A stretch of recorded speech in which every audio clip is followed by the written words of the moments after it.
पूरे देश में, ध्यान से सुनिए,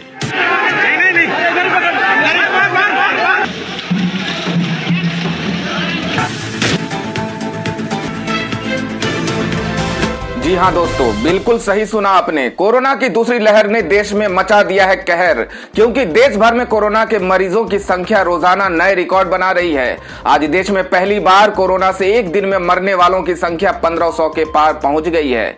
इसी बीच भारत सरकार और स्टेट गवर्नमेंट ने मिलकर कई राज्यों, शहरों और अलग अलग जगहों पर लॉकडाउन, धारा 144 और नाइट कर्फ्यू का ऐलान किया है। ऐसे में आप लोगों को जान लेना चाहिए कि बीते 24 घंटों में भारत के किन किन शहरों और राज्य में लॉकडाउन लगा है, या धारा 144 लगी है, या फिर नाइट कर्फ्यू लगा है। क्या खुला रहेगा, क्या बंद रहेगा, सब कुछ इस वीडियो में जानने को मिलेगा। और भारत के सभी राज्यों ने बिना मास्क के पकड़े जाने पर जुर्माने की राशि की तय। रेलवे में यात्रा के नियम बदले, 500 और 2000 के नोटों पर पाबंदी का भी आया बड़ा फैसला। इसी को देखते हुए आज हमारे देश के प्रधानमंत्री नरेंद्र मोदी जी ने आकर देशवासियों को किया संबोधित, कोरोना की स्थिति की समीक्षा की और संक्रमणों को रोकने के लिए राज्यों को सलाह भी दी और ज्यादा संक्रमण वाले स्थानों पर लॉकडाउन लगाने का भी आदेश दिया। इसी के साथ ही देश में होंगे बड़े बदलाव, लागू होने जा रहे हैं 15 बड़े नियम, साथ ही इन 8 चीजों पर लगाई पाबंदी। लोगों को लगा बड़ा झटका। इसके अलावा मोदी जी ने क्या अहम फैसले लिए, सब कुछ इस वीडियो में जानने को मिलेगा। इसके अलावा गरीब महिलाओं, किसानों, मजदूरों, छात्र छात्राओं और आम नागरिकों के लिए भी इस वीडियो में बड़े काम की और फायदे की खबरें हैं। तो नमस्कार, जय हिंद, वंदे मातरम भाइयों बहनों, स्वागत है आपका भारत के सबसे बड़े सरकारी न्यूज चैनल पर। तो दोस्तों, टुडे ब्रेकिंग न्यूज के साथ में देश और राज्य की 10 बड़ी ताजा खबरों को लेकर इस वीडियो में हम आपके सामने हाजिर हो चुके हैं। तो दोस्तों, सारी खबरें सिलेक्टेड और आप लोगों के काम की खबरें हैं, इसलिए भाइयों और बहनों, आप वीडियो को शुरू से लेकर लास्ट तक पूरा लगातार देखते रहिएगा। तो बढ़ते हैं आज की पहली बड़ी खबर की ओर। तो आज की पहली बड़ी खबर दिल्ली से आ रही है। बता दें कि कोरोना से दिल्ली के बिगड़ते हालात, चांदनी चौक मार्केट 25 अप्रैल तक बंद। बता दें कि दिल्ली में कोरोना के मामले लगातार बढ़ रहे हैं, मौतों का सिलसिला भी रफ्तार पकड़ रहा है। इसे रोकने के लिए दिल्ली सरकार हर जरूरी कदम उठा रही है।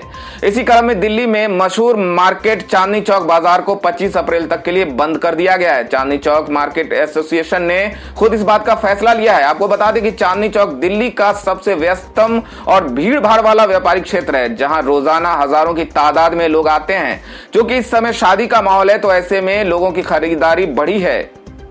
चांदनी चौक के अलावा चाबड़ी बाजार एसोसिएशन ने भी प्रतिष्ठानों को बंद रखने का फैसला लिया है। एसोसिएशन 19, 20 और 21 अप्रैलों को प्रतिष्ठानों को पूर्णतः बंद रखेंगे। आपको बता दें कि दिल्ली में कोरोना का संक्रमण बढ़ता जा रहा है। रफ्तार इतनी तेज हो गई है कि 24 घंटे में संक्रमण के नए मामलों का आंकड़ा 25,000 को पार कर गया है। वहीं अस्पतालों में बेड और ऑक्सीजन की कमी भी हो रही है। लोगों को इलाज मिलने में दिक्कत का सामना करना पड़ रहा है। सरकार के स्वास्थ्य विभाग की ओर से जारी किए गए आंकड़ों के मुताबिक रविवार को दिल्ली में पिछले 24 घंटे में कोरोना के 25,462 नए संक्रमित मामले आए हैं। अगली बड़ी खबर बिहार से आ रही है। बता दें कि बढ़ते कोरोना को लेकर बिहार में रात 9 बजे से सुबह 5 बजे तक नाइट कर्फ्यू का ऐलान। इन चीजों पर लगा प्रतिबंध, जानिए क्या खुलेगा, क्या बंद रहेगा। बता दें कि बिहार में कोरोना का कहर बढ़ता जा रहा है। बात अगर पिछले 24 घंटे की करें तो यहां 8,690 नए केस सामने आए हैं। बिहार सरकार और प्रशासन भी इस समय मुश्किल में है। ऐसे में सीएम नीतीश कुमार ने रविवार को कोरोना की स्थिति जानने के लिए सभी जिला अधिकारियों के साथ बैठक की। इस बैठक में कोरोना को लेकर कई अहम फैसले लिए गए। सीएम ने कहा कि हेल्थ वर्कर्स को 1 महीने की अतिरिक्त सैलरी बोनस के तौर पर दी जाएगी। इसके साथ सभी स्कूल और कॉलेज 15 मई तक बंद रहेंगे।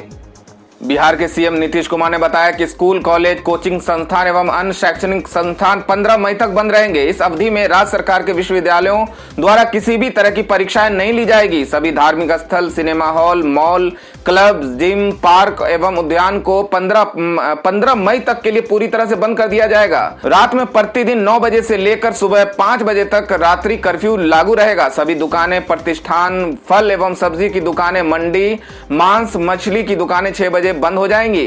रेस्टोरेंट में बैठकर खाना प्रतिबंधित रहेगा, लेकिन होम डिलीवरी 9 बजे रात तक होगी। तो अगली बड़ी खबर उत्तर प्रदेश से आ रही है। बता दें कि यूपी में नहीं थम रहा कोरोना विस्फोट। 24 घंटे में 30,000 से ज्यादा नए मामले, अब तक का सबसे ज्यादा।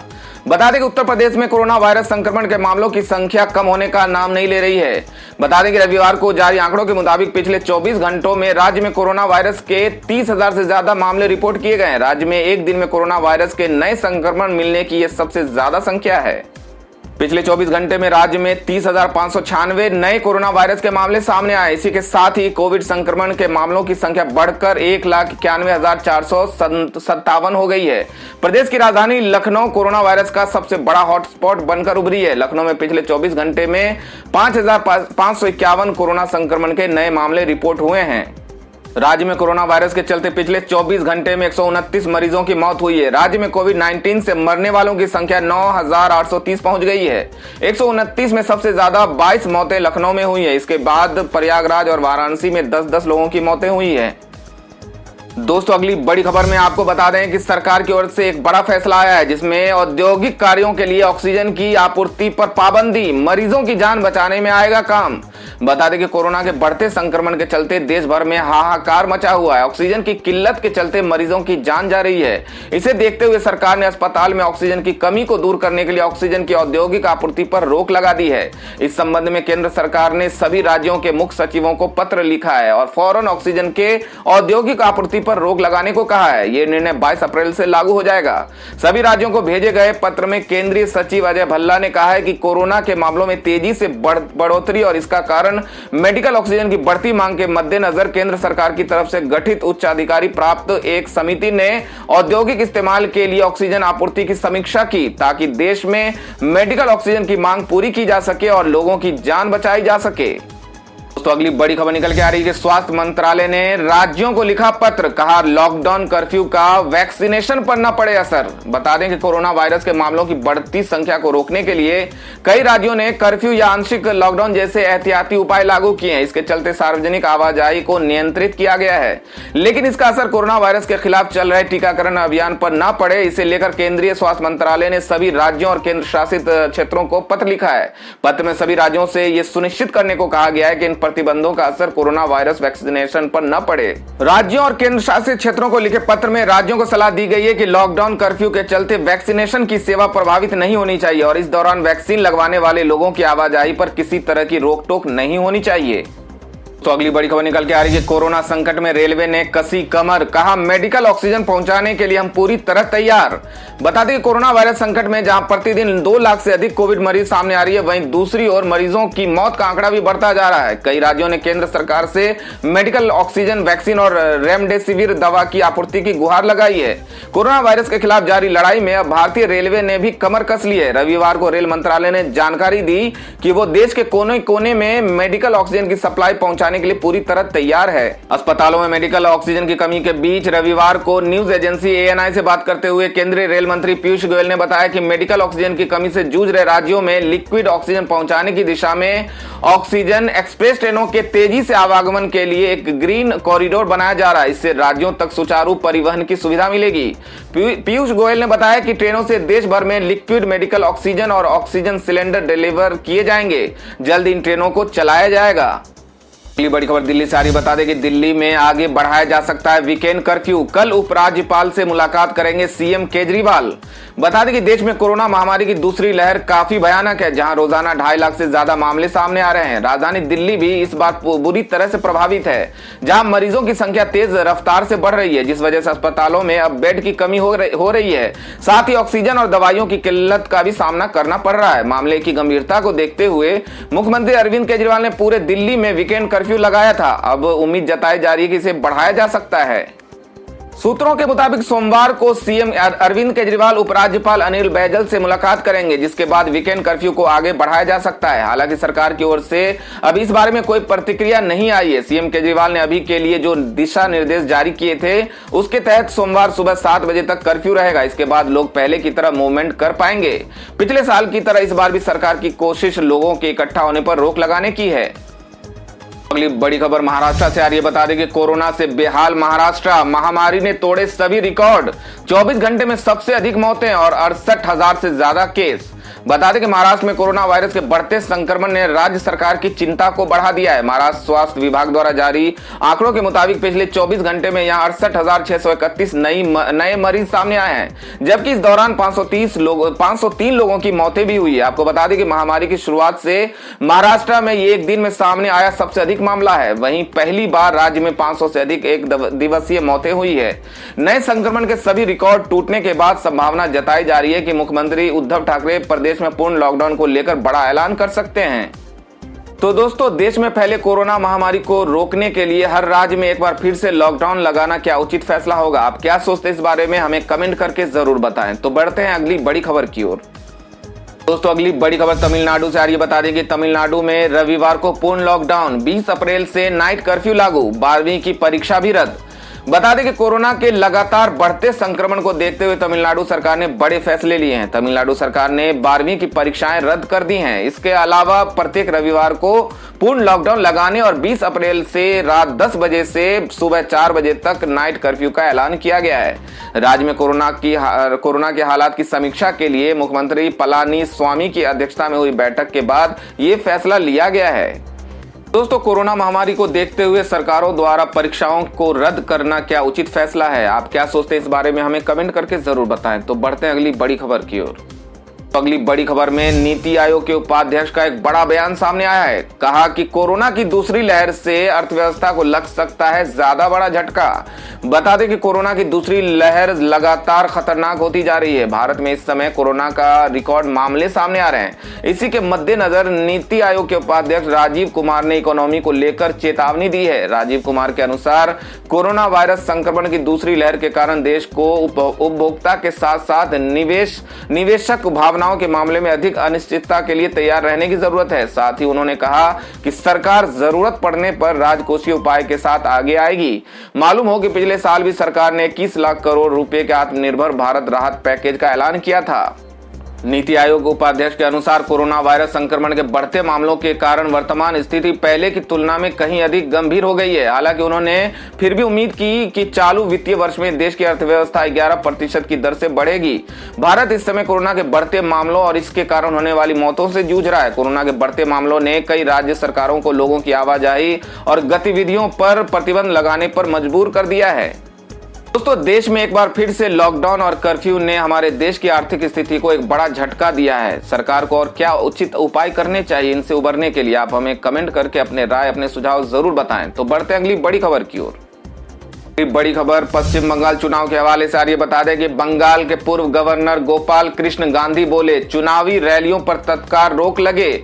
इलेक्शन कमीशन को सुझाया ये विकल्प। बता दें कि पश्चिम बंगाल के पूर्व राज्यपाल गोपाल कृष्ण गांधी ने रविवार को मुख्य चुनाव आयुक्त को खत लिखकर राज्यों में चुनावी रैलियों और डोर टू डोर कैंपेन पर तत्काल प्रभाव से रोक लगाने की मांग की है। उन्होंने कहा कि चुनावी लोकतंत्र और जनता के स्वास्थ्य को अलग नजरिए से नहीं देखा जाना चाहिए। इसकी जगह उन्होंने कोविड-19 के संक्रमण को रोकने के लिए फौरन वर्चुअल रैलियां शुरू करने का सुझाव दिया है। गांधी ने कहा कि जिस समय बंगाल में विधानसभा के चुनाव चल रहे हैं, उस दौरान वायरस का प्रकोप बढ़ने से मतदाताओं, चुनाव कर्मियों और सुरक्षा की ड्यूटी दे रहे लोगों का स्वास्थ्य एक साथ खतरे में पड़ गया है और स्थिति डामाडोल हो गई है।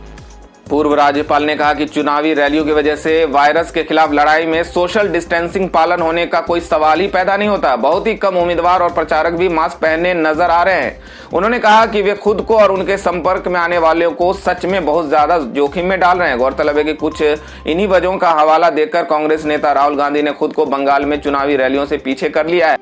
अगली बड़ी खबर निकल के आ रही है कि कोरोना गाइडलाइन की अनदेखी करने पर दिल्ली सरकार की कार्रवाई, 4 बड़ी एयरलाइंस के खिलाफ एफआईआर दर्ज। बता दें कि देश भर में कोरोना बेकाबू हो रहा है। दिल्ली से लेकर महाराष्ट्र तक कोरोना का ग्राफ बढ़ता जा रहा है। ऐसे में लगातार कोरोना के इजाफे के बीच दिल्ली की केजरीवाल सरकार भी एक्शन में आ गई है। दिल्ली सरकार ने 4 एयरलाइंस के खिलाफ एफआईआर दर्ज कराई है। डीडीएमए एक्ट के तहत इस कार्रवाई को किया गया है। दरअसल दिल्ली में बिगड़ते कोरोना के हालातों के बीच महाराष्ट्र से आने वाले सभी यात्रियों का नेगेटिव आरटी-पीसीआर रिपोर्ट न चेक करने को लेकर इंडिगो, विस्तारा, स्पाइसजेट और एयर एशिया के खिलाफ एफआईआर दर्ज कराई गई है। सरकार ने डीडीएमए एक्ट के तहत इस कार्रवाई को अंजाम दिया है। दोस्तों, अगली बड़ी खबर निकल के आ रही है कि कोरोना के बढ़ते केस पर कपिल सिब्बल की मांग, देश में नेशनल हेल्थ इमरजेंसी घोषित करे मोदी सरकार। बता दें कि सरकार और लोगों की लापरवाही के चलते पूरा देश कोरोना की दूसरी लहर के चपेट में आ गया है, जिस वजह से अब रोजाना 2.5 लाख से ज्यादा मामले सामने आ रहे हैं। इसके अलावा मौत का आंकड़ा भी रोजाना 1000 के ऊपर रहता है। वहीं एक्टिव केस की संख्या बढ़ने से अस्पतालों में बेड, ऑक्सीजन आदि की कमी होने लगी है, जिस पर कांग्रेस के वरिष्ठ नेता और पूर्व केंद्रीय मंत्री कपिल सिब्बल ने सरकार के सामने एक नई मांग रखी है। कपिल सिब्बल ने ट्वीट कर कहा कि कोरोना का संक्रमण रिकवरी की अपेक्षा तेजी से फैल रहा है। ऐसे में मोदी जी को तुरंत राष्ट्रीय हेल्थ इमरजेंसी की घोषणा करनी चाहिए। इसके अलावा चुनाव आयोग को भी तुरंत रैलियों पर रोक लगानी चाहिए। कोर्ट को लोगों के जीवन की रक्षा करनी चाहिए। कपिल सिब्बल से पहले कांग्रेस के पूर्व अध्यक्ष राहुल गांधी ने भी बढ़ते मामलों पर चिंता जताई थी। साथ ही बंगाल में अपनी रैलियों को रद्द करने का ऐलान किया था। तो देश में फैली महामारी को लेकर कपिल सिब्बल की मांग कितना उचित है, आप क्या सोचते हैं इस बारे में हमें कमेंट करके जरूर बताएं। तो बढ़ते हैं अगली बड़ी खबर की ओर।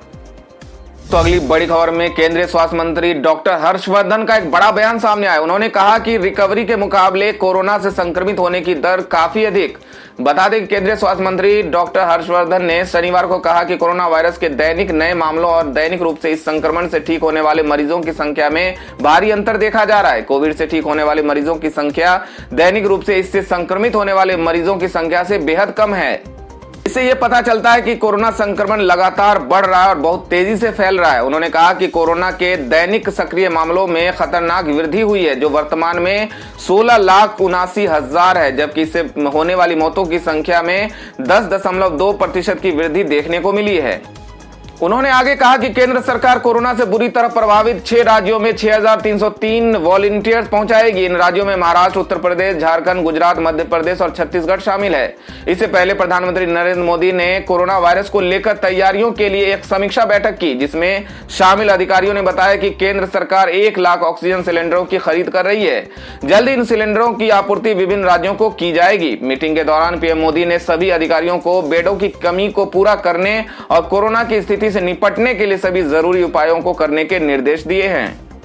तो अगली बड़ी खबर पंजाब से आ रही है। बता दें कि वैक्सीन की कमी पर सीएम अमरिंदर का पीएम मोदी पर तंज। कहा 5 करोड़ डोज विदेश क्यों भेजे, हमारा क्या होगा। बता दें कि देश में कोरोना वायरस के खतरे को देखते हुए वैक्सीन की कमी पर पंजाब के मुख्यमंत्री अमरिंदर सिंह ने पीएम मोदी पर निशाना साधा है। पंजाब के मुख्यमंत्री कैप्टन अमरिंदर सिंह ने प्रधानमंत्री नरेंद्र मोदी की वैक्सीन कूटनीति की आलोचना की है, जिसके तहत भारत में बनी वैक्सीन कोविशील्ड और कोवैक्सीन की करोड़ों खुराकें कई देशों को उपहार दी गई हैं। अमरिंदर सिंह ने कहा कि देश भर में कई राज्यों में वैक्सीन की कमी है और कोरोना के मामले बढ़ रहे हैं। ऐसे में केंद्र सरकार को सद्भावना छोड़कर भारतीयों के टीकाकरण को प्राथमिकता देनी चाहिए। कोरोना वैक्सीन की कमी पर अमरिंदर सिंह ने कहा कि हमारे पास करीब 3 लाख वैक्सीन डोज है, लेकिन अभी हम 1.5 लाख तक दे पा रहे हैं। जब देश में कोरोना वैक्सीन की कमी है तो दूसरे देशों को उपहार में देने की क्या जरूरत थी। अमरिंदर सिंह ने कहा कि मैं ये बिल्कुल नहीं कहता कि दूसरे देशों की मदद क्यों की गई और दूसरे देशों को वैक्सीन क्यों दिया गया, लेकिन अगर ये हमारे पास स्टॉक में होता तो वैक्सीन दूसरे देशों को देने में कोई हर्ज नहीं था। लेकिन जब हमारा देश टीके की कमी को झेल रहा है, ऐसे में दूसरे देशों को वैक्सीन गिफ्ट में देना उचित नहीं था। दोस्तों, पंजाब के सीएम का केंद्र सरकार पर यह आरोप कितना सही है, आप क्या सोचते हैं इस बारे में हमें कमेंट करके जरूर बताएं। तो बढ़ते हैं अगली बड़ी खबर की ओर। तो अगली खबर में जान लेते हैं आज के मौसम समाचार को। बता दें कि कोरोना संकट से जूझ रहे भारत के लिए मौसम भी चुनौती बना हुआ है। अप्रैल के महीने में ही कई राज्यों को जून वाली गर्मी झेलनी पड़ रही है। तो भारतीय मौसम विभाग ने अपने ताजा अपडेट में कहा है कि अगले कुछ घंटों में पहाड़ों का मौसम बदल सकता है, यानी कि उत्तराखंड, हिमाचल और कश्मीर में भारी बारिश हो सकती है। तो वहीं दूसरी ओर दिल्ली में भी आंधी पानी के आसार बने हुए हैं। तो वहीं तमिलनाडु, केरल और कर्नाटका में भी काफी बारिश होने के आसार दिख रहे हैं। विभाग ने यहाँ भी अलर्ट जारी किया हुआ है। तो वहीं राजधानी दिल्ली, एनसीआर समेत हरियाणा, पंजाब, यूपी में भी अगले 2 दिनों तक बारिश होने की संभावना बनी हुई है। तो वहीं नैनीताल, पिथौरागढ़, चंपावत में ओलावृष्टि की संभावना है। तो वहीं आज से लेकर अगले 24 घंटों के अंदर आंध्र प्रदेश में आज से लेकर अगले 2 दिनों तक बारिश के आसार बने हुए हैं। तो दोस्तों, ये थी अब तक की सभी बड़ी खबरों की अपडेट्स। टुडे ब्रेकिंग न्यूज और लेटेस्ट खबरों को देखने के लिए हमारे चैनल को सब्सक्राइब जरूर कर लें। वीडियो लाइक और शेयर जरूर कर दें अपने दोस्तों और रिलेटिव्स के साथ। तो दोस्तों, आपसे फिर मिलेंगे काम की खबरों और सरकारी योजनाओं की एक और नई वीडियो के साथ। तब तक के लिए धन्यवाद दोस्तों।